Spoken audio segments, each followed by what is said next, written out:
2016 সালের এসএসসি পুরো panel supreme court বাতিল করার পর আজকে এসএসসি চেয়ারম্যান নতুন এসএসসি প্রক্রিয়া অর্থাৎ নতুন নিয়োগ সম্পর্কে যেটা জানালেন, আপনারা দেখে নিন কি বললেন তিনি। নতুন প্রক্রিয়া কিভাবে হবে, কারা সেখানে অংশ নিতে পারবে এবং যাদের চাকরি চলে গেল তারাই বা কী সুবিধা এখানে পাবে, বিস্তারিত কিন্তু জানিয়েছেন চেয়ারম্যান। যেটা জানিয়েছেন, 2-1 সপ্তাহের মধ্যে কিন্তু এসএসসি প্রক্রিয়া শুরু করতে তারা প্রস্তুত রয়েছে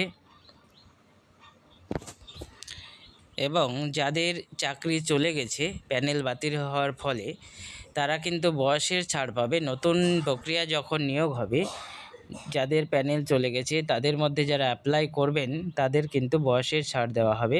এসএসসি চেয়ারম্যান কিন্তু এটাই জানালেন এবং তিনি এটাও পরিষ্কার করে জানিয়েছেন, সুপ্রিম কোর্ট যেটা বলেছে 3 মাসের মধ্যে এসএসসি প্রক্রিয়া কিন্তু শুরু করতে হবে।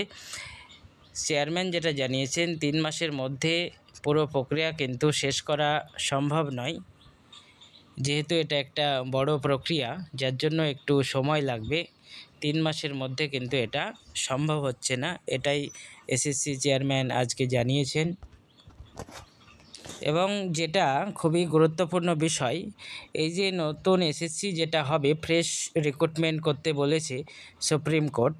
এই নতুন নিয়োগে কারা অংশ নেবেন এ বিষয়ে এসএসসি চেয়ারম্যান যেটা জানালেন, নতুন নিয়োগে কারা অংশ নেবেন সুপ্রিম কোর্টের রায়ে কিন্তু তা স্পষ্ট করে উল্লেখ করা নেই, যার জন্য এটা পরবর্তীতে জানানো হবে। আইনজীবীদের সঙ্গে পরামর্শ নিয়ে কমিশন কিন্তু পরবর্তীতে জানিয়ে দেবে যে নতুন এসএসসি যেটা হবে সেখানে কারা অংশ নিতে পারবে। যাদের চাকরি চলে গেল কেবলমাত্র তারাই নেবে, না নতুন যারা ক্যান্ডিডেট রয়েছে তারাও নিতে পারবে, এটা পরে বিস্তারিত জানানো হবে।